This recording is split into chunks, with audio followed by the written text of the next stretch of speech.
हमारे व्यस्त जीवन में ईश्वर की आवाज़ किसी भी व्यक्ति की आखिरी इच्छा, व्यक्ति की अंतिम बातें, जो व्यक्ति के अंतिम सांसों से जुड़ी होती हैं, उस व्यक्ति के सबसे महत्वपूर्ण संदेश का हिस्सा होती है। कोई बुजुर्ग अपनी आखिरी पड़ाव में है, जीवन की संध्या में है। वह व्यक्ति जो मरणासन पर है, आईसीयू में है, वो व्यक्ति जिसको फांसी लगनी है, उसकी भी आखिरी इच्छा होती है जो उसके आखिरी ख्वाहिश से जुड़ी होती है। हर व्यक्ति को अपने आखिरी इच्छा को प्रकट करने का मौका दिया जाता है। ईसा के आखिरी संदेश पर आज हम चिंतन करें। पुण्य सप्ताह, मंगलवार, 31 मार्च 2026।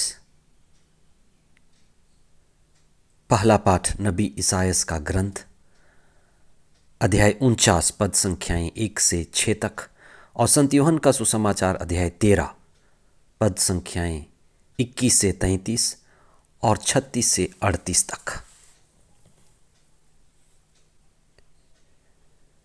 सबसे पहले धर्मशास्त्र ईसा की व्याकुलता पर हमारा ध्यान केंद्रित करते हैं कि ईसा अपने दुख भोग, क्रूस, मृत्यु और अंतिम विदाई पर अत्यंत व्याकुल हो उठते हैं। मनुष्य में व्याकुलता उठती है, आखिर क्या होगा? जो उन्होंने किया अपने शिष्यों को एक करने के लिए, मुक्ति के राह पर ले चलने के लिए और उनके कमजोरियों को दूर करने के लिए, लेकिन आखिरी मौके तक चीजें व्यवस्थित नहीं हो पाई। अव्यवस्था जारी थी। कई माता पिता, कई समझदार कहे जाने वाले व्यक्ति अपने परिवार को, अपने समुदाय को, अपने कार्यों को व्यवस्थित करना चाहते हैं। कुछ व्यवस्थित कर पाते हैं, कुछ व्यवस्थित नहीं भी कर पाते और घबराते हैं। ईसा का एक शिष्य जो 3 साल उसके साथ रहा, आखिरी में उसे बेचने की तैयारी कर रहा था। ईसा की व्याकुलता इसी से जुड़ी हुई है। फिर भी ईसा फिर से रोटी तोड़कर, डुबोकर जूदस को देते हैं, यह भविष्यवाणी करते हुए कि मैं जिसे दूंगा हो सकता है वह पश्चाताप करे, लौट आए। आखिरी मौका उससे मिला। चेलों ने भी इस बात को सुना, लेकिन जैसे ही यूदस उस आखिरी रोटी के टुकड़े को, जिसे ईसा ने डुबो कर दिया, आखिरी मौका भी गंवा दिया। धर्मशास्त्र कहता है ये कि रात का समय था और वो रात के अंधेरे में चला गया। ईसा भी उसे नहीं बचा पाए। ईश्वर मौका देता है, ईसा मौका देते हैं।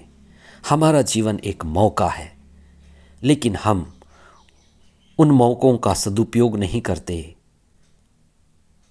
तो ईश्वर भी हमें नहीं बचा सकता। इसीलिए कहा जाता है ईश्वर जिसने आपको बनाया है वो आपके द्वारा आपके सहयोग से ही आपको बचा सकता है। एक और आज के पहले पाठ में ईश्वर के सेवक का गीत है।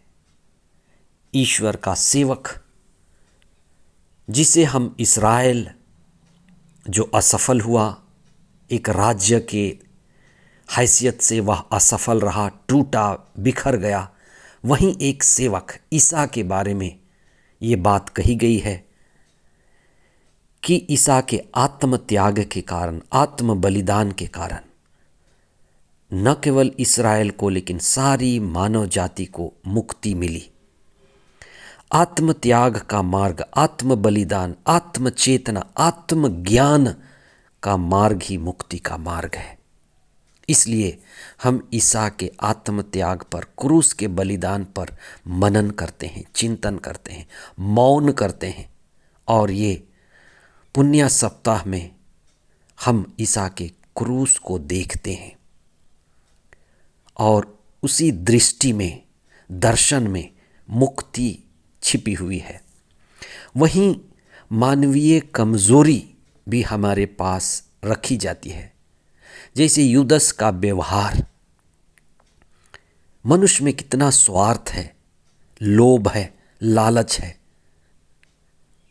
धन हमें बांधता है, इतना अंधा बना देता है कि शिष्य गुरु को बेच देता है। वहीं पेतरुस की कमजोरी, जो ईसा का मुख्य शिष्य था, उसका डरना, उसकी अज्ञानता, उसका अल्प विश्वास, उसका तिरस्कार करना, ये कहना कि मैं नहीं जानता कि वो कौन है, गुरु का तिरस्कार, ये मुक्ति के मार्ग में बाधा है। फिर भी धर्मशास्त्र की ये बातें हमारे लिए महत्वपूर्ण हैं, जहाँ पर ईसा नई आज्ञा की घोषणा करते हैं। जैसे मैंने तुम्हें प्यार किया, तुम भी एक दूसरे को प्यार करते जाओ, प्यार में मिटते जाओ, प्यार में ख़त्म हो जाओ। वही ईश्वर चाहता है। ईश्वर मनुष्य बना कि वह अपने आप को पूरी तरह से मिटा दे। इसलिए हमारे लिए यह भी संदेश है कि मनुष्य कमज़ोर है, पर ईश्वर की कृपा उपलब्ध है। हमें निराश, हताश और व्याकुलता में समाप्त होने की ज़रूरत नहीं है। जीवन में दुख है, दर्द है, पीड़ा है, पर ईश्वर हमें इस पर विजयी होने की भी क्षमता देते हैं। हमारे लिए मौका है। इसलिए ईसा का पूर्ण समर्पण, जिसके द्वारा हमें मुक्ति का संदेश मिलता है। जैसे ईसा की आखिरी मर्जी थी कि वे जूदस को भी बचाना चाहते थे, जैसे प्रभु का वचन कहता है कि मनुष्य की मृत्यु से ईश्वर को भी दुख होता है। यूदस की उस मृत्यु से, चुनाव से ईसा को भी दुख हुआ। इसलिए हम अपने जीवन को प्रभु को समर्पित करें, हम प्रभु से जुड़े रहें और जीवन में जो भी उतार चढ़ाव, बीमारी, परेशानी, परिवार का टूटना, गरीबी, अल्पविश्वास, अंधविश्वास, धोखा, इन सब परिस्थितियों से गुजरते हुए दंपति, परिवार के लोग, रिश्तेदार, हम प्रभु के आखिरी दिनों, विशेष करके एक सप्ताह में ईसा के साथ जो हुआ, अपने जीवन को जोड़ कर देखें। आप पाएंगे कि घर घर में, परिवार परिवार में ही यूदस है, पेतरुस है और ईसा भी हैं। ये पुण्य सप्ताह हमारे लिए कृपा और आशीष लेकर आए। आमीन।